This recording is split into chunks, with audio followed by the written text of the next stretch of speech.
Section 1. You will hear a woman calling an insurance company to report an accident. First, you have some time to look at questions 1 to 7.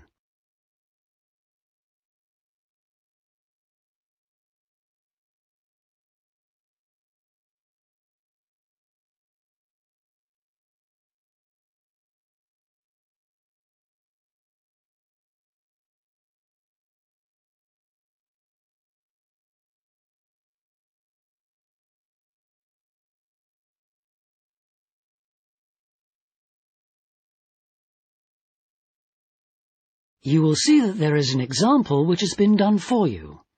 On this occasion only, the conversation relating to this will be played first. Rawlings Insurance. Good morning, can I help you? Oh, hello. I'm ringing to report an accident. A car accident? Yes. Just hold the line a moment, please. I'm putting you through to our motor insurance department. The insurance company representative is putting the client through to the motor insurance department, so motor insurance has been written in the space. Now we shall begin. You should answer the questions as you listen, because you will not hear the recording a second time. Listen carefully and answer questions 1 to 7. Rawlings Insurance. Good morning, can I help you? Oh, hello. I'm ringing to report an accident. A car accident? Yes. Just hold the line a moment, please. I'm putting you through to our motor insurance department. Hello? Hello? I understand you want to report an accident. Yes. My car's been damaged. Someone came out in front of me. Could I just check a few personal details before we go any further? Oh, yes, sorry. Your name, first of all. It's Elizabeth Rickard. Is that R-I-K-A-R-D? It's spelt with a C, not a K. Oh, okay. And your date of birth, please? It's the 8th of October, 1975. And lastly, I just need to check your address. Oh, actually, I moved house last month, so the street name's different. It's 60 Forest Road. I think you've got 22 Ash Avenue on your records. I have, so I'll just make a note of that. That's fine. And is that in the same town still, Callington? That's right. Right. Now, do you have your insurance policy in front of you? Yes, I do. Can you give me the policy number, please? It's at the top. Oh, yes. 50924? It's in a box. It should start with letters. Oh, CZ8809? That's the one. And now I want to ask you about the accident itself. Is that okay? Yes, that's fine. First of all, did it happen today? No, it happened yesterday evening, but by the time I got home it was late, so I didn't call. That's not a problem. So, let's see. Today's the 13th of September, so it happened on the 12th. Is that right? It is. Do you know approximately what time the accident occurred? Oh dear, I wasn't wearing a watch and I was a bit shocked, but I'd say it was between 8:15 and 8:45. That's okay. I'll just record that it happened at about 8:30. It doesn't matter exactly. And I don't suppose you've got any supporting evidence, have you? I mean witness statements, that kind of thing. I don't have witness statements, I'm afraid, but I've got a police report. They came and measured up and checked the marks on the road, but unfortunately nobody else was around at the time of the accident. Any hospital report? No. So I take it you don't have any medical problems then? Any injuries? Only minor ones. It was mainly the car that got damaged, luckily. Absolutely. But we do recommend that you have a check-up anyway, within 24 hours if possible. Yes, okay. I'll make an appointment today. Fine. And now, can you tell me what happened exactly? I'm going to make a few notes. Before you hear the rest of the conversation, you have some time to look at questions 8 to 10.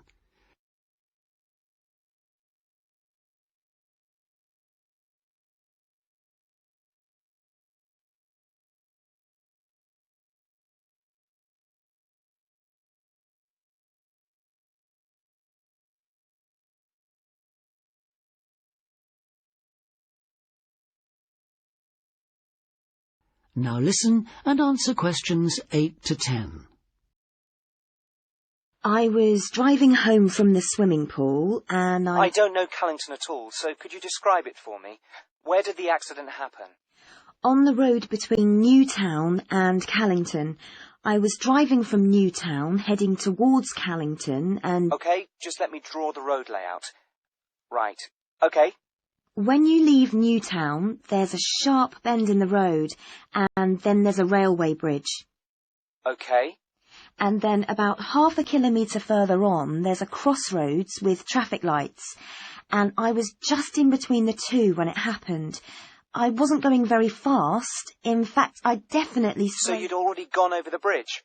Yes, and I'd passed the park, that's on the right-hand side, and I was just approaching the petrol station. Where's that then? It's a bit further along, on the opposite side. So on your near side then? Yes. As I was approaching it, I saw a blue van coming towards me. The driver had stopped in the middle of the road. Was he indicating? Yes, he was waiting to turn into the petrol station, but then at the last minute he decided to turn right in front of me. He must have thought he had enough time, but I had to swerve to avoid him, and I came off the road and landed in a ditch on the opposite side. I don't suppose he stopped, did he? Oh, yes, he came over to see if I was okay, but he tried to say it was my fault, and there wasn't anyone else. That is the end of Section 1. Section 2. You will hear a woman talking on the radio about a project to conserve dormice in one area of the UK.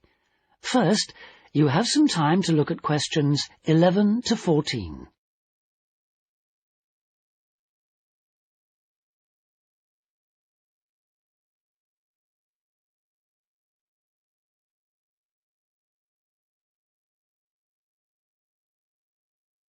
Now listen carefully and answer questions 11 to 14. Good morning, and welcome to our weekly programme about countryside matters. With me today I have Jackie Lammerton. Jackie works for the nature organisation Action for Wildlife, and she's appealing for volunteers for a project she's organising. So if you think you might be willing to help, please listen carefully. Jackie. Thank you.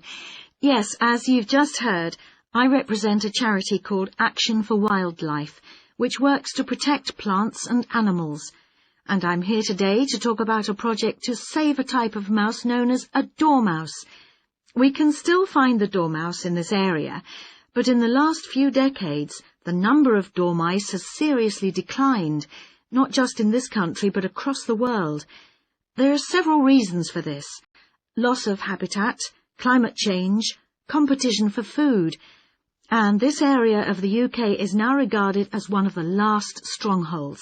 So naturally, we want to help the creature to survive here as much as we can.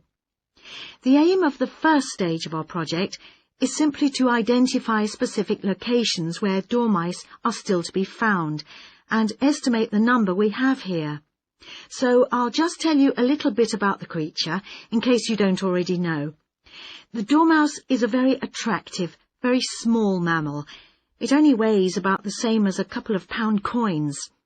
It's bright golden in colour, and it has a thick furry tail and big black eyes. Now, you've probably all seen a picture of a dormouse, but you're very unlikely to have seen a real one because they're strictly nocturnal. Also, they hibernate from October to April, so it's not around at all for about half the year. So where is the dormouse to be found? Well, dormice need to be near a variety of trees and plants, so they can be sure of a continuous supply of food throughout the spring and summer. They feed on flowers, pollen, fruit, insects, ripe nuts, things that are available in turn as the summer progresses. Here in the UK, the dormouse is most likely to live in places like hedgerows or woods, or at the edges of farmland.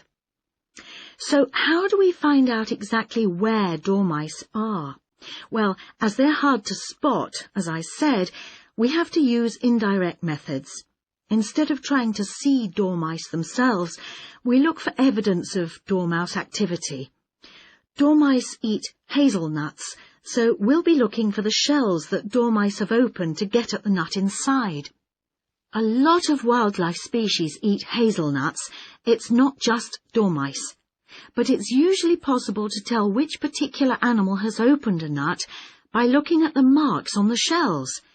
So now, for those of you who would like to help us carry out this survey, let me tell you exactly what to do. You'll need to get an identification sheet like this from us. Then you should spend time looking for hazelnut shells in the bottom of hedgerows or on the ground in woodlands. Before you hear the rest of the talk, you have some time to look at questions 15 to 20.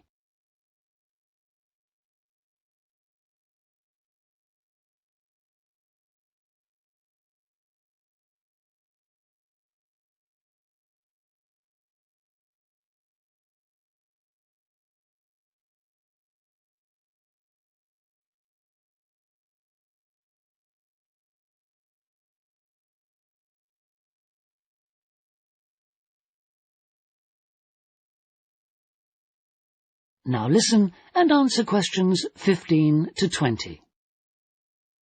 If you find one, use the identification sheet to try and establish what kind of creature has opened it. You'll see from the pictures on the sheet that different creatures do it in different ways. For example, you'll see that insects make a small hole in the shell, less than 2 millimeters across. Then there's another type of mouse called a wood mouse. Wood mice make a hole in the shell too, but they leave parallel tooth marks on the inner rim of the shell, as well as rough scratches on the surface. Thirdly, there are little mammals called voles.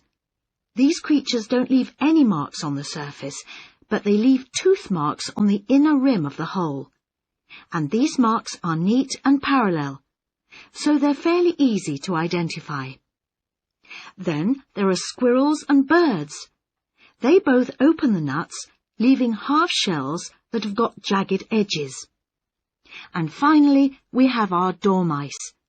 They make a hole in the shell that has a smooth inner edge, and the tooth marks it leaves are on the surface, at an angle to the hole. And these are the ones we're looking for, of course.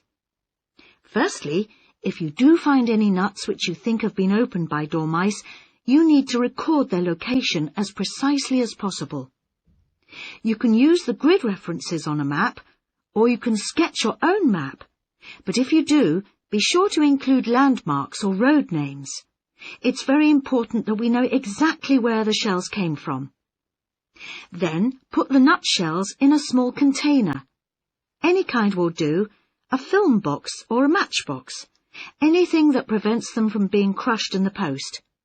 And then finally, give them a label, just your name and contact details, and send them to Action for Wildlife. When we receive them, an expert will look at the shells to confirm your identification. The address to send them to is... Now turn to section 3.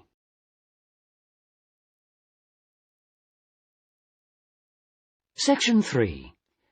You will hear two business studies students, Jack and Sarah, talking to their tutor about a presentation they are preparing.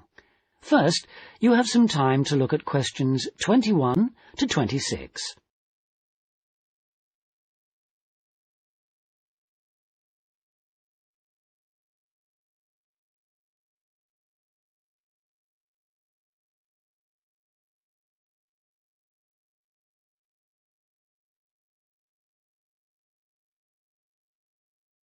Now listen carefully and answer questions 21 to 26. Hello, you two. Have a seat. Okay. So you're going to tell me about the presentation you're preparing for next week's marketing seminar, right? That's right. We've drafted this plan for you to look at. Okay, thanks. Perhaps you could just talk me through it, could you? Sarah, do you want to begin? Yes. Well, we're going to compare the websites of two bicycle companies. Right, and they're called Hills Cycles and Wheels Unlimited. Yes. And first of all, we've compared the content of each site and the presentation. Then we've done an evaluation of each one. OK. And did you find much difference between the two websites, Jack? Quite a bit, yes. Wheels Unlimited has a lot more pages for a start. Both companies show their catalogue. I mean, pictures of different models of bike with specifications. And prices? Yes, they're there too, although they list them in different ways. Hill Cycles have got them next to the pictures, and Wheels Unlimited show them on a separate page. But Wheels Unlimited advertises lots of other products connected with bikes, like helmets and clothing and tools. Yes, all kinds of things. And Hill Cycles? No, they only show the bikes themselves. OK. Well, is there anything on the Hill Cycles website that Wheels Unlimited doesn't have? Not really. Yes, there is. It's got a little photo of the original shop and a paragraph about the history of the company. It's family-owned. Oh, yes, I forgot about that. Right. That's the content then. And you compared the functions of the two websites, did you? Yes. Hill Cycles doesn't have any facility for online ordering. You have to ring up to order something. That's the only way you can do it. Well, no. You can send off for a paper catalogue with an order form. Oh, yes, I suppose so. But with Wheels Unlimited, you can order online or in the conventional ways. That's right. Fine. OK. And what about the presentation? Did you find any particular differences there, or similarities? What about visuals? As I said, both the sites have got pictures, and they're both quite attractive, but Wheels Unlimited hasn't got any moving graphics. Yes. Hill Cycles has got an animated cartoon at the top of the homepage. Right. Well, it looks as if you've got plenty to talk about. There are other things too, but those are the main things we noticed. OK, well, you'd better stick to the most obvious differences, because you've only got 10 minutes for the whole presentation, haven't you? And you said you're going to evaluate each site as well, didn't you? How are you going to do that? I mean, what criteria will you use? Before you hear the rest of the talk, you have some time to look at questions 27 to 30.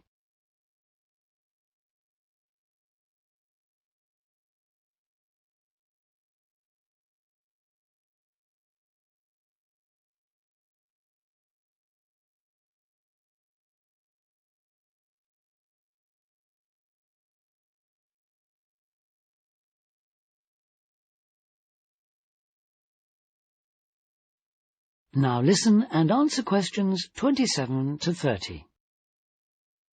We thought we'd use 3 criteria: how attractive each website is, how user-friendly it is, and how closely it targets its potential customers. Do you think that's okay? Sounds fine, but I'd look at the criteria in a different order if I were you. Because really you've got to look at attractiveness and user-friendliness in relation to the people the website is aiming at. So I'd deal with that criterion first if I were you. Right. What about the timing? Have you thought of that? 10 minutes is very short, you know. Yes, we tried it out. Several times. And we've decided to spend 4 minutes comparing the two sites, then 3 minutes evaluating them, and leave 3 minutes for questions. That's not really enough, but... Well, it sounds about right to me. You've got 10 minutes altogether, and you've got to stick to that limit. It's good practice. And at least the audience won't have time to get bored. What visuals are you going to use? We're going to use PowerPoint and a flip chart as well. So we can show 2 things at once. For example, we're going to start by showing the home pages of each website, and we're going to put up a list of key features on the flip chart at the same time. OK, and it's a joint presentation, so have you decided how you're going to share the work? Yes. First we thought we'd keep taking it in turns to speak. Sarah would say a bit, then I'd take over, and so on. Then we thought we'd just divide it into 2 equal parts, and do 1 part each. But it was all too complicated. So Sarah's going to do all the talking, and I'm going to manage the visuals, and hope we can coordinate properly. It's the only way we can fit everything in. Well, good. You've obviously worked hard and you've been very careful with the details. Only one thing I would say. Make sure that you keep your visuals simple. I mean, if you're showing a list of key features, for example, you should make it as brief as possible. Just use bullet points and simple phrases, even single words. Your audience won't have much reading time. It's a classic mistake with seminar presentations to present so much information that the audience can't process it quickly enough, and they stop listening to what you're saying. Okay? Yes. Right, okay. And now let's talk about something else. That is the end of section 3. You now have half a minute to check your answers.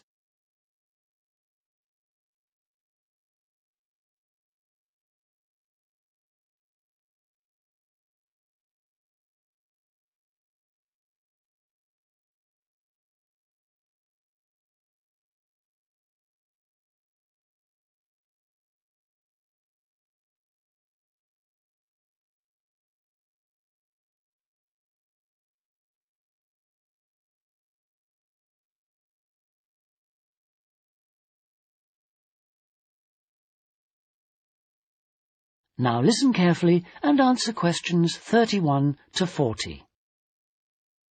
In today's lecture, I'm going to continue the theme of animal communication, and I'm going to describe some of the latest research into the largest of all land animals, and that is the elephant, of course. Let me begin by briefly outlining the structure of elephant society. Elephants live in layered societies. The basic family unit is formed of small groups of adult females who are related to each other and their young of both sexes. Now the females remain in their families for life. They're highly social, but male elephants leave their families at about 14 years of age. They travel alone or congregate in small, loose groups with other males, occasionally joining a family on a temporary basis. When males are ready to mate, they wander widely, searching for receptive females. The family unit, on the other hand, often contains 3 generations, and it can remain stable for decades or even centuries. Then, each family associates with between 1 and 5 other families, probably consisting of their more distant relatives. Scientists call these groups of families bond groups, and bond groups belong, in turn, to even larger groups called clans. So elephants have a complex social structure, and like other social animals, they have to be able to communicate. But what baffled early naturalists was their ability to communicate over long distances. So they set about researching this question. In one experiment, scientists fitted groups of elephants with radio tracking collars, and what they observed about their behavior really intrigued them, because they found that there was some sort of coordination between families. For example, 2 separate family groups might move in parallel to each other, miles apart, and then change directions simultaneously, either turning or moving towards each other. Now, elephants have a keen sense of smell, which they use whenever they can. But smell alone couldn't account for these synchronized movements, because the wind often carries odors in the wrong direction. So the scientists concluded that the elephants were using their hearing instead, and attention then turned to the nature of elephant calls. In another experiment, scientists from Cornell University in America went to Etosha National Park in Namibia, and they produced a recording of calls made by a female elephant to potential mates. Then they broadcast it, and they did this from a van which was parked more than half a mile from a waterhole where several bull elephants were drinking. And 2 of these looked up, spread their ears wide, and then crunched through the bush towards the loudspeakers. As you can imagine, the scientists may have been alarmed at this point, but the elephants marched straight on past them in their van in search of a female elephant. But the striking aspect of this experiment was that when they replayed their recording, neither the 2 scientists nor the rest of their team, who were filming from a nearby tower, could hear it. And that's because the sounds that they had replayed were below the lower threshold of human hearing. In scientific terminology, the sounds are infrasonic. Elephants can make these extremely low-pitched sounds because although they have a larynx or voice box that is similar to those of all other mammals, it's much larger. But what do the sounds mean? Scientists from Pittsburgh Zoo in the USA have classified certain infrasonic calls based on when these occur and how other elephants react to them. They found, for example, that when individual family members reunite after separation, they greet each other very enthusiastically, and the excitement increases with the length of time that they've been separated. They trumpet and scream and touch each other. They also use a greeting rumble. This starts at a low 18 hertz. Hertz is a measurement of sound pitch. Crests at 25 hertz, which is a level just high enough to be audible to humans, and then falls back to 18 hertz again. In another example, an elephant attempting to locate its family uses the contact call. This call has a relatively quiet, low tone with a strong overtone which is clearly audible to humans. Immediately after contact calling, the elephant will lift and spread its ears and rotate its head as if listening for the response. The contact answer is louder and more abrupt than the greeting call, and it trails off at the end. Contact calls and answers can last for hours until the elephant successfully rejoins her family. A third type of call seems to represent a summons to move on. At the end of a meal, one member of a family moves to the edge of the group, typically lifts one leg and flaps her ears. At the same time, she emits a "let's go" rumble, which arouses the family and they start to move on. Finally, mating activity is associated with yet another group of calls. So, our understanding of elephant communication has increased considerably in recent years. However, even with the use of radio tracking collars, it's technically difficult to document the functions of long-range communication. So although scientists are aware that elephants may know the whereabouts and possibly the activities of other elephants that are several miles away, there may be a lot of subtle long-range interactions which are still not evident. That is the end of section 4. You now have half a minute to check your answers.